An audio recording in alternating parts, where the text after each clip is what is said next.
It happens every day. Children and adults once trapped in wheelchairs or lying on beanbags are gaining mobility and independence through a program called MOVE. MOVE is not a miracle, but MOVE is about helping people with severe disabilities to learn or relearn how to sit, stand, walk, and more. MOVE's 2 decades of success are changing the way we see people with disabilities, and it's changing how people with disabilities see their world. MOVE challenges the way we teach people who, through birth, illness, or injury, were relegated to viewing our world from a beanbag or wheelchair. MOVE is about increasing expectations for children and adults. It's about giving independence to these special people so they more fully interact with friends and family in their home communities. In short, MOVE is about helping people help themselves and make choices. MOVE is a program that listens to what's important to families and individuals. It's a program that's centered around the needs and desires of these individuals so that individuals can be actively engaged in their environments. And it does it by teaching core sitting, standing, walking, and transferring skills that are so critical to everything we do in life. Whoa, we're washing! What today we call MOVE began in the mid-1980s in Bakersfield, California. A special education teacher named Linda Badabi noticed that as children with severe disabilities got older and heavier, their mobility decreased. As they got heavier, it became more difficult for parents, caregivers, and educators to dress, toilet, feed, or even move these children. Gravity became their bitter enemy as joint deformities set in. Many died before reaching their 21st birthday. Linda rejected the status quo as unacceptable. There had to be another way. The MOVE concept began in 1986 with a summer pilot program involving 15 children. The goal was to provide what many professionals believed was impossible: to exchange bean bags and wheelchairs for some degree of mobility. With seed money provided by her superintendent, Linda began a summer pilot with faith, muscle, and some crude makeshift equipment. Oh, and the pilot included one other component: a belief that all children can and do learn. That belief continues as a mainstay in MOVE today. The summer pilot lasted just a few weeks, but the results were revealing. Children began to bear weight, and by bearing weight, they learned and developed the confidence to sit, stand, and walk.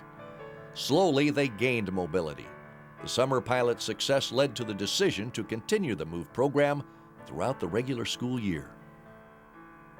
MOVE was not without its doubters. There were professionals who had written these children off.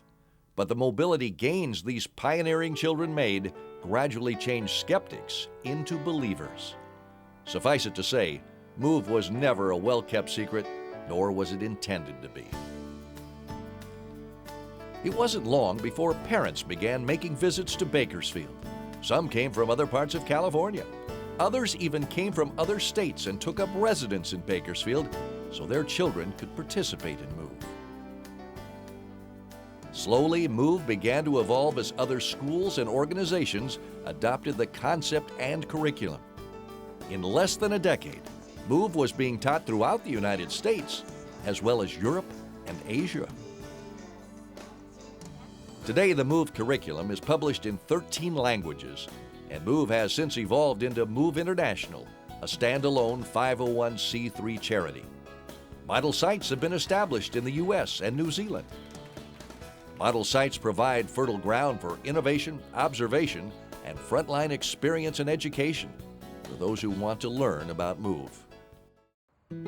One of the many model sites is Maiden Choice School in Baltimore, Maryland. MOVE has been in place at Maiden Choice for many years.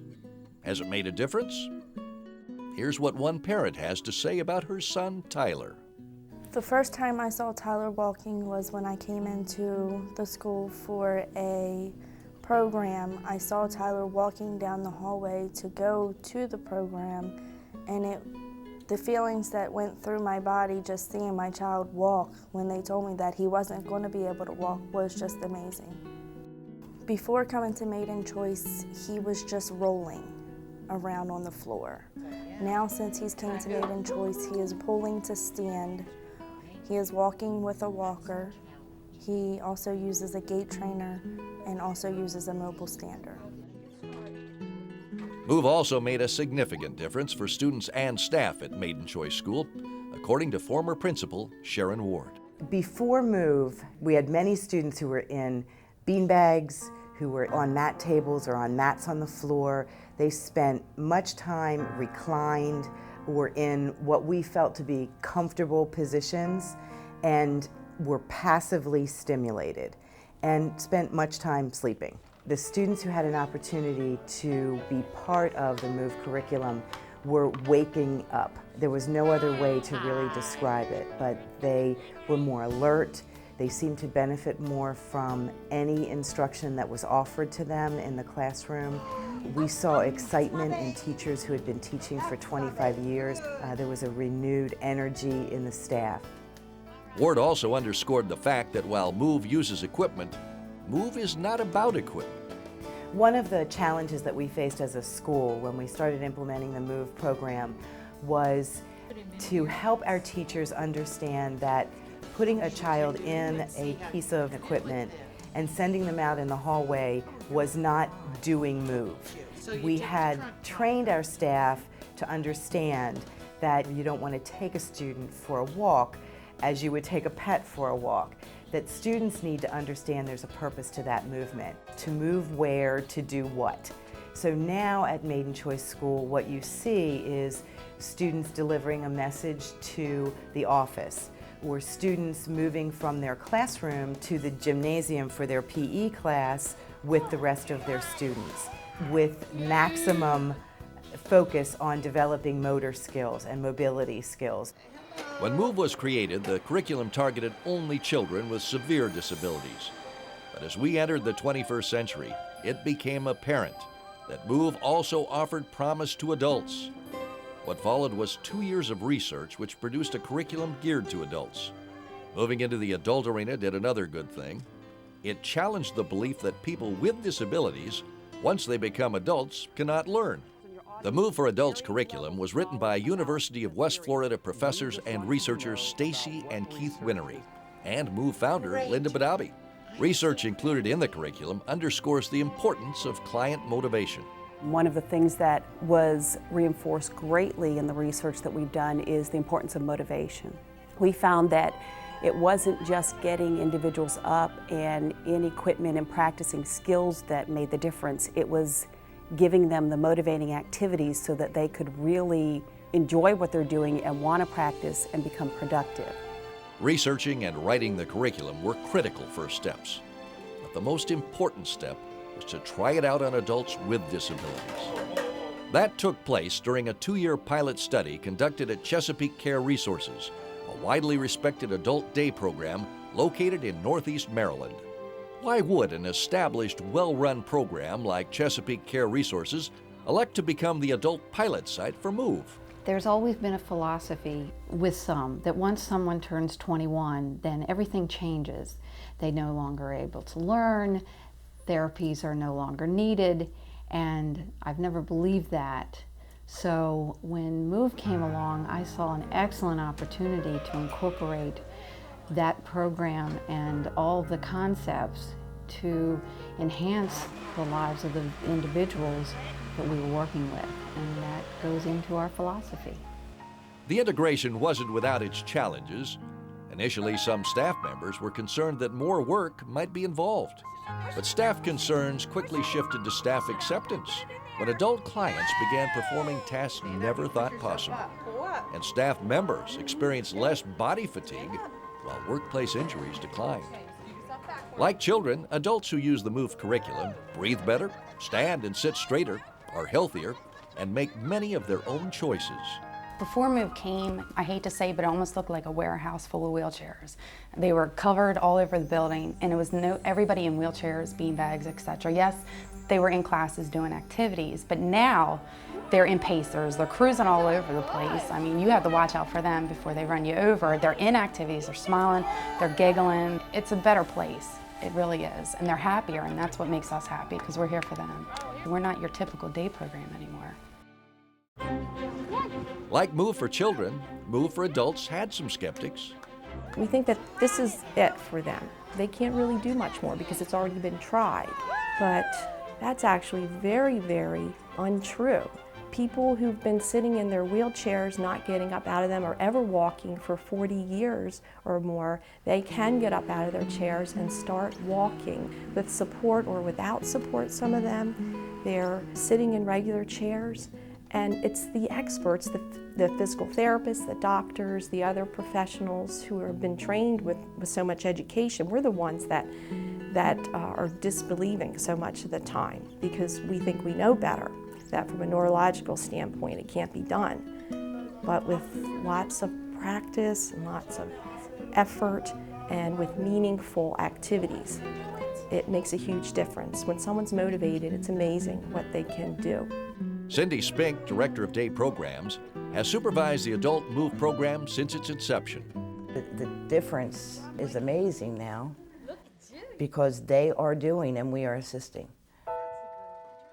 It's a tremendous thing to see a person who never had their feet on the ground before actually taking steps and moving in a direction to an activity that interests them, where we didn't think that they had the cognitive ability to be interested in something. Not only has she seen clients' health improve, but Move has provided an opportunity to add dignity to their quality of life. For example, diapers are often being replaced with undergarments.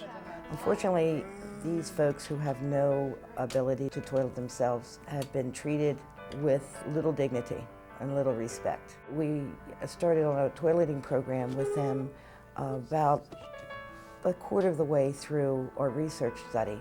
We are toileting approximately 90% of our folks with great results. So what makes Move successful? There are many factors. For one thing, Move is flexible. Move isn't tied to a specific discipline or person. It doesn't depend on a single piece of equipment or adaptive device. Learning doesn't begin or end in the classroom or therapy room. A child or adult can practice Move throughout their day at home and in other settings. Move is about teamwork.